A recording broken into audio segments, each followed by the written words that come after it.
Assalamualaikum warahmatullahi wabarakatuh. Bagaimana kabarnya anak? Mudah-mudahan kita senantiasa diberikan Allah Subhanahu wa taala kesehatan sehingga kita bisa melaksanakan aktivitas pada hari ini dengan keadaan sehat walafiat. Dan mudah-mudahan apa yang kita lakukan pada hari ini diberikan Allah Subhanahu wa taala berupa kemanfaatan dalam menimpa atau dalam menimba ilmu pada hari ini. Mari kita baca doa bersama-sama sebelum memulai pembelajaran IPS. Bismillahirrahmanirrahim. Raditu billahi robba wa bil islami dinah wa bi Muhammadin nabiyya wa rasulah. Rabbi zidni ilma warzuqni fahma waj'alni min ibadika sholihin. Ya, anak-anak, pada hari ini kita akan membahas tentang materi masa Orde Baru ya. Kalau minggu kemarin kita sudah membahas tentang masa demokrasi terpimpin, bagaimana kalau demokrasi terpimpin itu seperti apa. Nah, ini Pak Farid hanya sekilas mengulas sedikit bahwa memang inti dari demokrasi masa terpimpin yakni semua kebijakan-kebijakan itu semuanya diperuntukkan oleh presiden. Jadi presiden mutlak mengatur segala pemerintahan. Sehingga berbagai macam kendala-kendala termasuk ada pengkhianatan PKI, yang ada gerakan G30 PKI pada waktu itu, dan banyak permasalahan-permasalahan sehingga masa demokrasi terpimpin ini sudah selesai diganti dengan masa orde baru yang akan kita bahas pada hari ini. Ya. Lahirnya Orde Baru anak-anak yakni pada Juni 1966, yakni MPRS, Majelis Permusyawaratan Rakyat Sementara, Permusyawaratan Rakyat Sementara mengeluarkan ketetapan nomor 9 MPRS 1966 untuk mengukuhkan kedudukan Supersemar, yaitu surat perintah 11 Maret. Ya, ini ada surat perintah dari presiden ya, ini ada Supersemar yang diberlakukan. Selanjutnya yakni penolakan pidato Nawaksara, yakni pada Juni 1965 Presiden Soekarno menyampaikan pidato pertanggungjawabannya sebagai presiden dalam sidang umum MPRS yang dikenal dengan pidato Nawaksara. Jadi Nawaksara itu adalah 9 bahasan, yakni pidato yang disampaikan oleh Pak Soekarno itu disebut sebagai pidato Nawaksara. Nawaksara itu berarti 9 bahasan, itu bahasa Sangsekerta. Nah, namun pidato yang disampaikan oleh Bapak Soekarno ini memang ada penolakan dari MPRS karena tidak menyinggung masalah G30 SPKI. Jadi pada waktu Pak Soekarno selaku presiden, beliau mempertanggungjawabkan dengan melalui pidato yang disampaikan. Hanya saja pidato atau pertanggungjawaban yang dilakukan oleh Pak Presiden, yakni Pak Soekarno, ini tidak lengkap. Salah satunya adalah tidak menyinggung terkait dengan masalah G30 SPKI.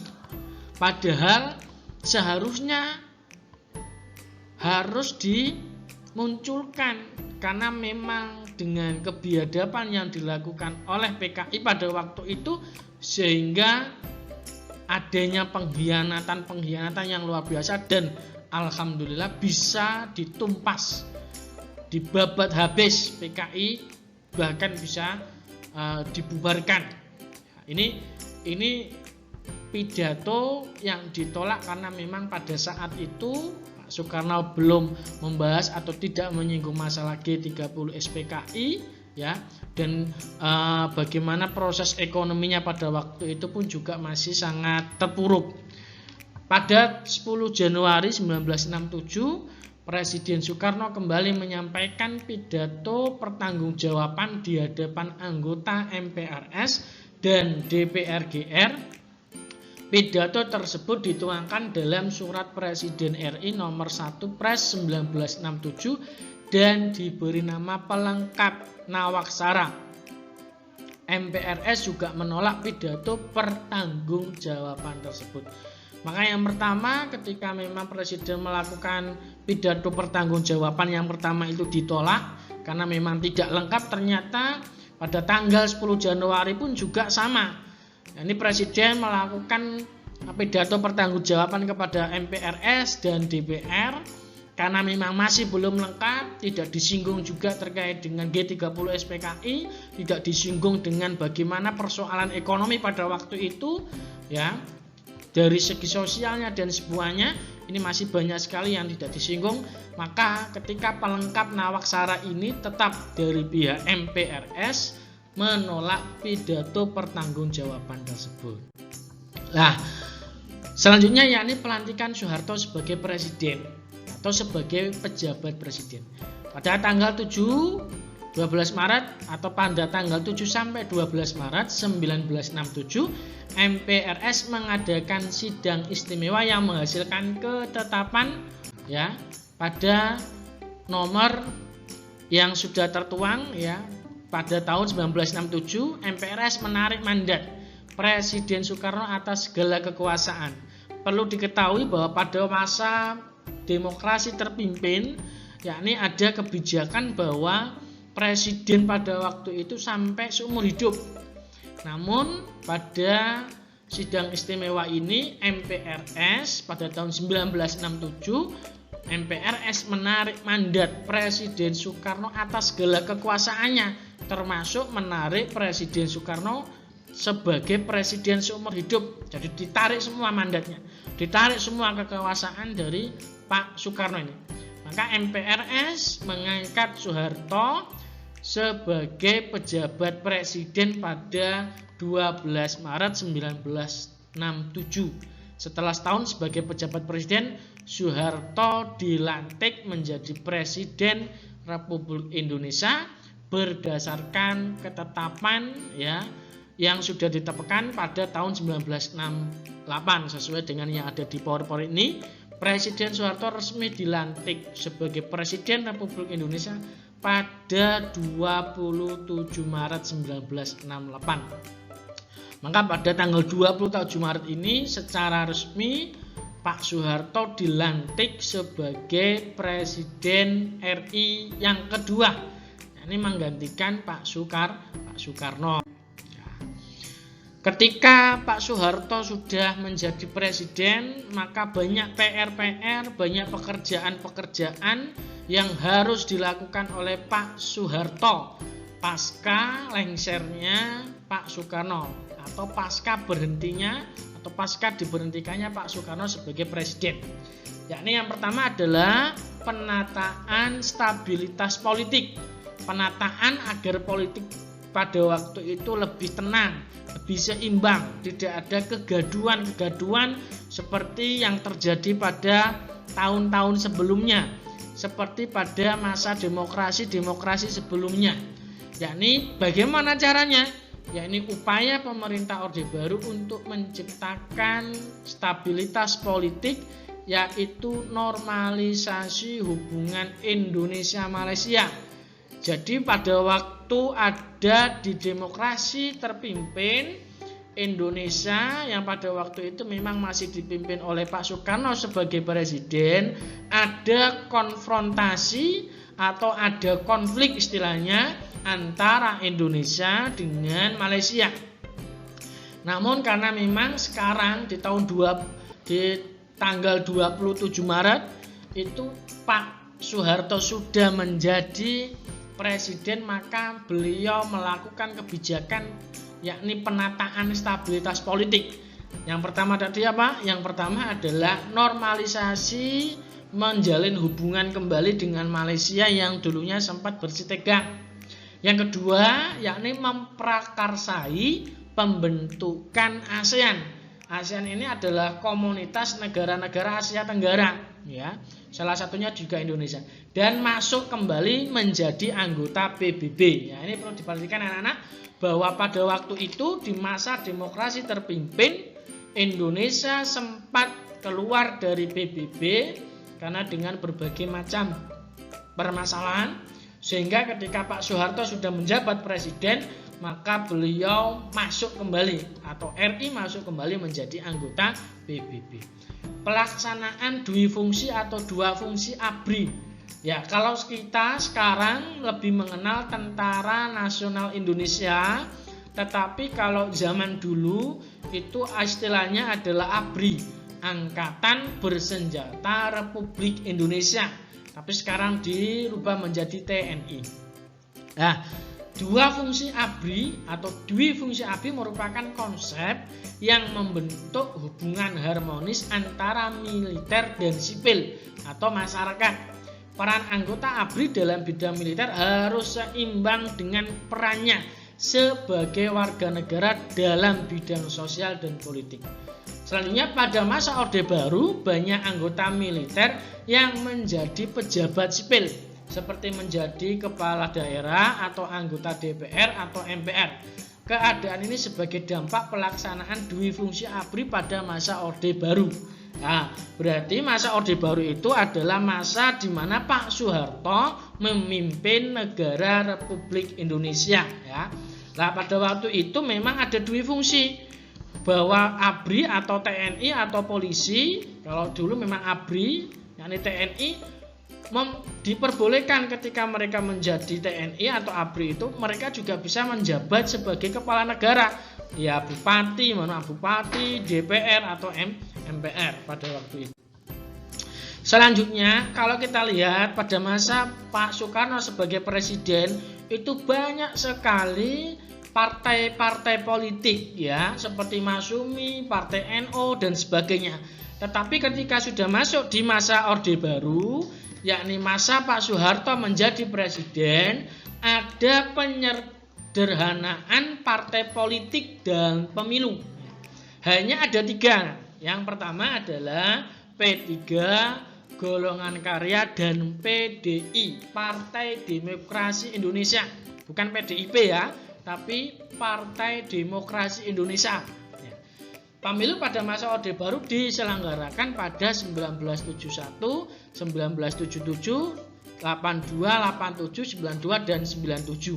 Menjelang pemilu 1977 pemerintah mengambil kebijakan fungsi partai untuk menyederhanakan partai politik dengan menggabungkan partai-partai yang memiliki kesamaan ideologi. Jadi 3 ini diringkas, dijadikan 3 saja biar tidak banyak partai pada waktu itu. Selama masa Orde Baru pemilu diikuti 3 partai, ya ini, yaitu Partai Persatuan Pembangunan atau P3. P3 ini adalah partai yang berbasis Islam, ya. Kayak seperti Masyumi, Partai NU, itu semuanya gabung di P3. Sedangkan Partai Demokrasi Indonesia ini partai-partai nasionalis, ya. Jadi partai-partai nasionalis pada waktu itu dijadikan satu menjadi Partai Demokrasi Indonesia dan Golongan Karya. Pada pelaksanaan pemilu hingga 97, Golkar selalu meraih suara terbanyak. Selanjutnya adalah pelaksanaan program P4 dan BP7. Program P4 disahkan MPR dan dibentuklah Badan Pembinaan Pendidikan Pelaksanaan, yaitu atau P4 BP7. BP7 yaitu bertugas mengkoordinasi pelaksanaan penataran P4. Penataran P4 wajib diikuti masyarakat dan bertujuan membentuk pemahaman yang sama mengenai demokrasi Pancasila. Jadi otomatis pada waktu itu adanya program P4, ya, ini tujuannya adalah agar masyarakat ini satu visi, satu misi, yakni tentang demokrasi Pancasila. Selanjutnya adalah pada waktu itu kerjasama dengan luar negeri. Pada periode awal Orde Baru, hampir semua aturan dan kebijakan ekonomi dirancang lembaga ekonomi internasional seperti IMF, Bank Dunia, IG, dan konsultan asing. Kondisi ini menyebabkan modal asing mengalir deras ke Indonesia dan banyak perusahaan asing yang berdiri di Indonesia. Pintu masuk kehadiran kekuatan ekonomi asing adalah adanya persetujuan utang pemerintah Indonesia secara terus-menerus. Kenapa utang? Karena memang pada waktu itu di zaman sebelum masa Orde Baru memang kondisi ekonomi kita masih sangat lemah sekali ya. Sehingga perlu adanya hutang-hutang untuk mendongkrak perekonomian di negara kita. Selanjutnya adalah pelaksanaan pembangunan nasional. Pembangunan nasional di Indonesia berpedoman pada trilogi pembangunan dan 8 jalur pemerataan. Inti kedua pedoman adalah mencapai kesejahteraan bagi semua lapisan masyarakat. Pembangunan pada masa Orde Baru diwarnai dengan investasi asing di Indonesia yang dipermudah melalui Undang-Undang Nomor 1 Tahun 1967 dan Undang-Undang Nomor 6 Tahun 1968. Prestasi Orde Baru yang fenomenal adalah terciptanya swasembada beras pada periode 1980-an. Usaha mencapai swasembada beras berlangsung selama Pelita 1 dan Pelita 2. Ini adalah pelaksanaan pembangunan nasional. Selanjutnya adalah kehidupan ekonomi atau kehidupan sosial, ekonomi, budaya, pendidikan pada masa Orde Baru. Yang pertama adalah sosial budaya, yakni terciptanya stabilitas politik dan rasa aman bagi peningkatan kesejahteraan masyarakat. Maka pada masa Orde Baru ini luar biasa, stabilitas ekonomi sudah sangat aman dan bisa mensejahterakan masyarakat. Angka kemiskinan pada waktu masa Orde Baru ini menurun, angka kematian bayi itu pun juga menurun, dan partisipasi pendidikan dasar sangat meningkat. Ini dari aspek sosial budaya sangat maju, sangat ada berbagai macam perkembangan yang cukup pesat. Sedangkan pendidikan, aspek pendidikan yang pertama adalah melaksanakan instruksi Presiden Impres Pendidikan Dasar. Adanya program bebas 3 buta B3B sejak 2 Mei 1984 dan program gerakan orang tua asuh. Dan adanya gerakan wajib belajar 9 tahun. Dari segi budaya, pengembangan budaya dan seni diarahkan pada usaha yang memperkuat kepribadian sosial, kebanggaan dan kesatuan nasional. Pemerintah meningkatkan pembinaan dan pengembangan seni secara luas melalui sekolah, kursus seni, organisasi seni, dan wadah kegiatan yang lainnya. Munculnya istilah angkatan 66 dalam dunia kesastraan Indonesia.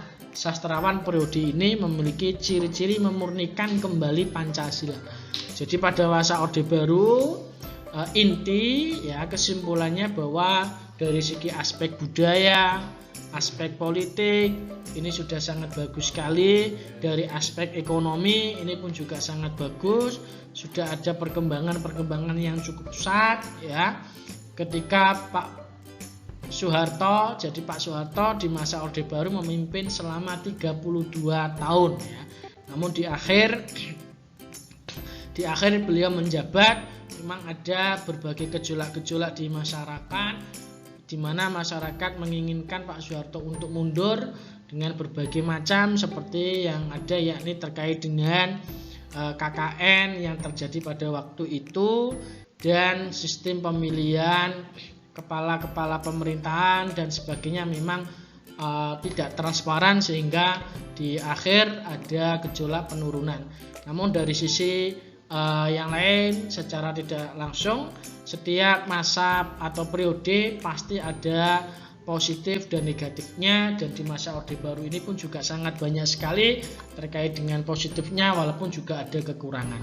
Mudah-mudahan anak-anak bisa memahami terkait dengan masa ke masa dari sistem yang mulai pertama sampai sistem demokrasi yang dulunya adalah demokrasi parlementer, sekarang yakni masa masa Orde Baru. Mungkin selanjutnya akan kita bahas tentang masa reformasi setelah pasca pengunduran Pak Soeharto selaku presiden selama 32 tahun. Ya, petunjuk tugas IPS seperti biasa anak-anak, nanti link soalnya akan Pak Farid saya bagikan pada pukul 8:30 di GC. Jadi jangan lupa ketika mengerjakan harus membaca doa terlebih dahulu, mudah-mudahan diberikan kemudahan. Demikian yang perlu Pak Farid sampaikan, mudah-mudahan bermanfaat. Mari kita membaca doa bersama-sama. Bismillahirrahmanirrahim. Subhanakallahumma wa bihamdika asyhadu an la ilaha illa anta astaghfiruka wa atubu ilaik. Sekian. Assalamualaikum warahmatullahi wabarakatuh.